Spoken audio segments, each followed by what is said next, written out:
नमस्कार, welcome to career 247 में हूं प्रशांत धवन। नाउ अब ये बात पूरी दुनिया में एक्सेप्ट की जा रही है कि दुनिया में कोई एक इंटरनेशनल ऑर्डर लॉ कुछ नहीं था। सिंपल असूल है, जिसकी लाठी उसकी भैंस। ऑलरेडी रशिया यूक्रेन की धरती कब्जा रहा है। अब यूएस ने भी कह दिया है कि ये बहुत ही जल्द ग्रीनलैंड को कब्जा लेंगे। ग्रीनलैंड के बाद मैं आपको बता दूं, यूएस इंडियन ओशन में एक टापू कब्जा सकता है परमानेंटली। ये चीज भारत को डायरेक्टली इंपैक्ट करने वाली है। बाय द वे, वैसे मैं आपको भी बता दूं, ग्रीनलैंड के जो प्रधानमंत्री हैं, जी हाँ, ग्रीनलैंड वैसे डेनमार्क के अंडर आता है, किंगडम ऑफ डेनमार्क का पार्ट है, मगर यहाँ पे एक अलग से प्रधानमंत्री भी हैं। इन्होंने हाल ही में अपने नागरिकों को ये कह दिया है कि तैयार हो जाइए, यूएसए अटैक करके हमारे देश को कब्जा सकता है। He can not rule out that possibility. जी हाँ, ग्रीनलैंड के प्रधानमंत्री ने अपने नागरिकों को यह कहा है कि अगर मान लीजिए कुछ इन्वेजन होती है, उसके लिए खाना, सप्लाईज वगैरह सब रेडी रखिए, क्योंकि हमें पता नहीं है कि यूएस अचानक से किस तरीके से इन्वेड करेगा। यूएस प्राइमरली हो सकता है कि ग्रीनलैंड की जो राजधानी है सीधा वहीं पर अटैक करे, पहले जो इनके इंपॉर्टेंट सरकारी बिल्डिंग्स इसको कब्जा कर ले और फिर डिक्लेयर कर दे कि पूरा टापू इनको बिलोंग करता है। और अगेन ये बात न्यूयॉर्क टाइम्स भी कवर कर चुका है कि ग्रीनलैंड के लीडर ने कहा है कि अमेरिकन अटैक हो सकता है कभी भी। नाउ ग्रीनलैंड भारत से काफ़ी दूर है। ऑब्वियसली जो वहाँ पे हो रहा है काफ़ी हद तक चिंताजनक है कि दुनिया का सबसे ताकतवर देश जब मन बना ले कि हम आपको अपने देश का पार्ट बनाएंगे, हम आपको कब्जाएंगे, तो ग्रीनलैंड को बचाने के लिए कौन आएगा? ग्रीनलैंड को वेपन्स कौन सप्लाई करेगा? अभी के लिए तो खैर फ्रांस की मिलिट्री वहां पे डिप्लॉयड है, बट आप जानते हैं, मैं जानता हूं, यूएस की मिलिट्री के सामने फ्रांस की मिलिट्री भी कुछ कर नहीं पाएगी। जब ट्रंप अपनी सेना भेज देंगे तो बिल्कुल यूएस आराम से पूरे ग्रीनलैंड को कब्जा लेगा। उसके बाद आप अगर देखो तो यहाँ पे इस आर्टिकल की जो हेडलाइन है ना, ये कंसर्निंग है भारत के लिए। After Greenland now Diego Garcia, Trump shifts focus to Indian Ocean, impact on India. Now ये पूरा टॉपिक बहुत ही सिंपल लैंग्वेज में क्रिस्टल क्लियर तरीके से समझने के लिए आपको मैप देखना होगा। अभी के लिए ट्रंप यहाँ पे ग्रीनलैंड की बात कर रहे हैं। ये है ग्रीनलैंड, दुनिया का सबसे बड़ा टापू। ट्रंप ये कह रहे हैं कि कल को मान लीजिए रशिया, जी हाँ ये रशिया है, रशिया से मिसाइल अगर लॉन्च होते हैं यूएसए को, तो ग्रीनलैंड में मिसाइल डिफेंस सिस्टम्स इंस्टॉल करना बहुत इंपॉर्टेंट है। तभी यूएसए की जो सिक्योरिटी है ये 100% गारंटी हो सकेगी ना। ग्रीनलैंड के अलावा ट्रंप की नज़र है इंडियन ओशन में एक बहुत ही इंपॉर्टेंट टापू पर, जिसका नाम है डिएगो गार्सिया। अगर मैं जूम इन करूं यहाँ पे, इधर आप देख पाओगे इंडियन ओशन के बीचों बीच आपको मिलेगा डिएगो गार्सिया। यहाँ पे यूएसए का बहुत ही इंपॉर्टेंट मिलिट्री बेस है। कई रिपोर्ट्स क्लेम कर चुकी है कि यूएस यहाँ पे अपने बॉम्बर्स, B-52 बॉम्बर्स, उसके अलावा वेरियस और टाइप के बॉम्बर्स, इवन न्यूक्लियर वेपन्स, ये सब डिप्लॉय करके रखता है। रीज़न आप लोग समझ सकते हैं। यहाँ से यूएसए को ऑप्शन मिलती है परहैप्स दुनिया में कुछ भी करने की। पूरे हिंद महासागर में यूएस का दबदबा इससे बढ़ जाता है।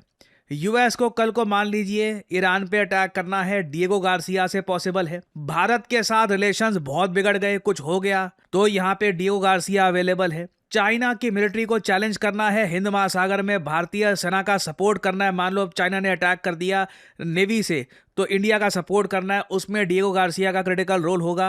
अफ्रीका में कुछ करना है तो बेसिकली डिएगो गार्सिया यूएसए को कमाल की फ्लेक्सिबिलिटी देता है हिंद महासागर में। एक इंडियन ओशन कंट्री ना भी होते हुए टेक्निकली आज के समय यूएसए इंडियन ओशन का एक बहुत ही इंपॉर्टेंट पार्ट है ना। अब इशू यहाँ पर यह है कि जो ये टापू अभी आपने देखा है ना, ये वैसे बिलोंग करता है मॉरिशस देश को। जी हाँ, मॉरिशस ये एक इंडियन ओशन में बहुत ही फ्रेंडली कंट्री है भारत के प्रति ना। यूके ने गलत तरीके से ये टापू कब्जा कर रखा था लंबे समय तक। हाल ही में भारत ने एक डील सेटल करवाई यूएसए और यूके और मॉरिशस के बीच में, जहां पर अंडरस्टैंडिंग ये होनी थी कि डिएगो गार्सिया की ओनरशिप ये मिल जाएगी मॉरिशस को, और उसके बाद मॉरिशस की मर्जी है कि ये टापू ये लोग लीज पर दे सकते हैं यूएसए को ना। डोनाल्ड ट्रंप इस बात को लेकर कभी भी खुश नहीं थे। इन्होंने ये कहा कि ये मॉरिशस जैसा छोटा देश, हम अपना मिलिट्री बेस इनको सौंप देंगे। यहाँ पे आप देख पाओगे ट्रंप का ये ओपिनियन था कि our brilliant NATO ally UK is currently planning to give away the island of Diego Garcia, the vital US military base. आपने नोट किया होगा. I think USA के लिए ये आज के समय perhaps one of the top 3 most important foreign military bases में से एक है. ये कह रहे हैं कि UK सोच रहा है कि डिएगो गार्सिया ये मॉरिशस को पकड़ा देंगे without any reason. There is no doubt that China and Russia have noted this act of total weakness. ये कह रहे हैं कि इससे चाइना रशिया हम पे हंसेंगे कि डिएगो गार्सिया जैसा मिलिट्री बेस इंडियन ओशन के बीचों बीच आपको मिला हुआ है और आप चुपचाप इसको सौंप रहे हो मॉरिशस को. These are international powers who only recognize strength, which is why USA under my leadership is now, after only 1 year, respected like never before.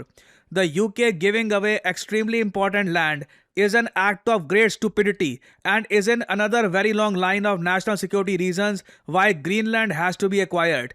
Denmark and its European allies have to do the right thing. Now, यहाँ पे फिर से Diego Garcia को ये link कर रहे हैं Greenland से कि हमारे जो दुश्मन है हमको रिस्पेक्ट कैसे करेंगे, वो हमसे डरेंगे कैसे, हमारी शक्ति के सामने वो झुकेंगे कैसे, जब तक हम उनको दिखाते नहीं है कि देखो कोई भी जगह हम कैप्चर कर सकते हैं.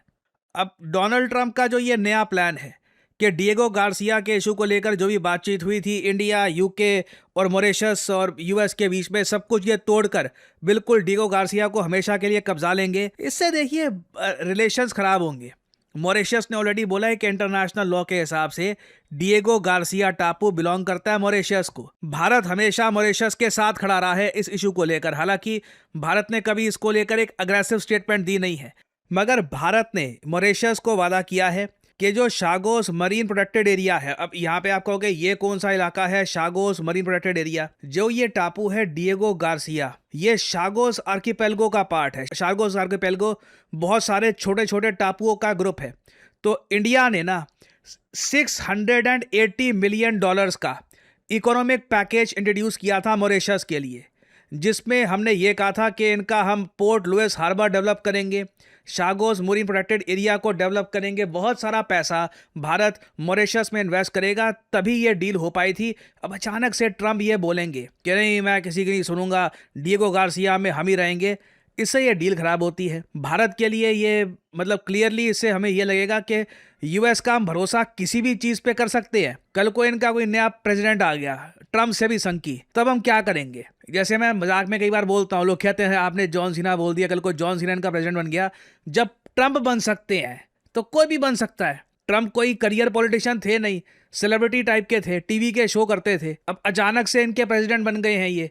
कल को anyone can become the US president. But countries की जो विदेश नीति होती है ना, वो प्रेसिडेंट के चेंज होने से इतनी ज़्यादा चेंज नहीं होती. ऑलरेडी ट्रंप इस वक्त जब मैं वीडियो रिकॉर्ड कर रहा हूँ डावोस स्विट्जरलैंड में खड़े होकर ये कह रहे हैं कि ग्रीनलैंड तो देखिए यूएसए का ही पार्ट है. साथ में यहाँ पर ये भी ऐड कर दिया कि अगर ग्रीनलैंड यूएसए को नहीं मिलता तो यूएसए भूलेगा नहीं. ये तक ऐड कर दिया कि हमने वर्ल्ड वॉर 2 में दुनिया को बचाया था. तो अगेन आज के समय ट्रंप की जो ये विचारधारा है, इससे कॉन्फ्लिक्ट्स, डिसएग्रीमेंट्स, इंटरनेशनल ऑर्डर में प्रॉब्लम्स, ये सब चीज़ें बढ़ने वाली हैं. और देखना ये होगा कि डिएगो गार्सिया को लेकर ट्रंप ऑफिशियली क्या स्टांस लेते हैं.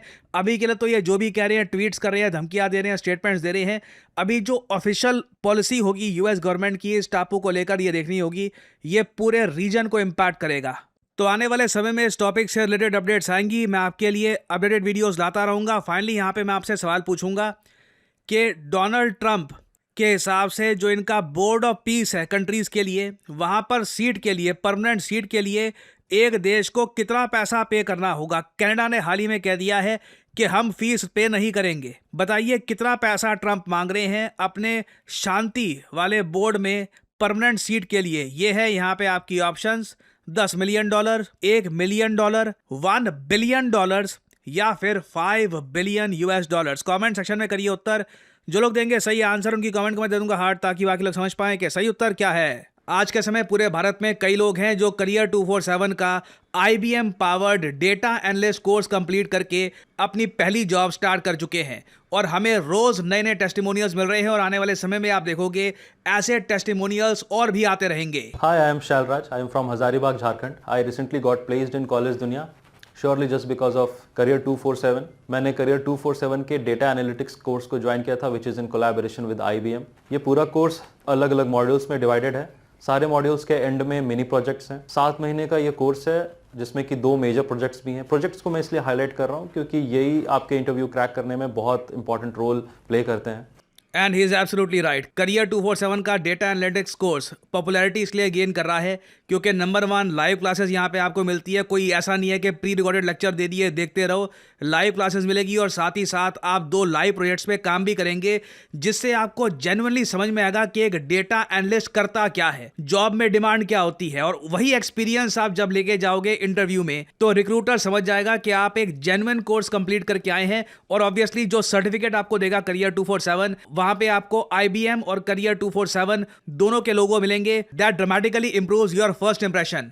और 2026 में भी मैं आपको बता दूं, डेटा एनालिस्ट की डिमांड ग्लोबली, ना सिर्फ भारत में, ये ग्लोबल फिनोमेना है, चाहे यूरोप हो, US हो, हर जगह डेटा एनालिस्ट की डिमांड बढ़ती रहेगी। मैं कहता हूं अगर आप data analyst as a career नहीं भी चूज करते, आपके पास डेटा एनालिस्ट की एक स्किल भी है ना, उससे भी जॉब में आप सबके लाडले बन के रहेंगे। You will be the golden boy of the office. तो आपको करना सिंपली क्या है, अगर आप इंटरेस्टेड हैं in a career as a data analyst, आपको यहाँ पे एक जॉब लग रहा है कि this should be my future proof job, तो वीडियो के डिस्क्रिप्शन या फिर कमेंट सेक्शन में जाइए, पिन कमेंट में आपको लिंक मिल जाएगा। ये इस लिंक पर करिए क्लिक, यहाँ पे आपके सामने ये पेज खुल जाएगा। यहाँ पे अपनी जो डिटेल्स है डालिए, नाम, ईमेल ID, नंबर और ऑफ कोर्स कोड डालिएगा PD10, ताकि आपको डिस्काउंटेड रेट पर ये कोड ऑफर किया जाए। करियर 247 की तरफ से काउंसलर आपको कॉल करेंगे, आप बात कर सकते हैं। यू कैन डिस्कस आपके करियर के क्या प्रोस्पेक्ट्स हैं, आप क्या देख रहे हैं, आप इस कोर्स से क्या चाहते हैं, और आप अपनी जर्नी स्टार्ट कर सकते हैं in the field of data analytics with career 247। Remember to use the code PD10 to get the discounted price in the course. और इसी नोट के साथ यह है वीडियो का अंत। Thank you for listening and as I always say, may the gods watch over you.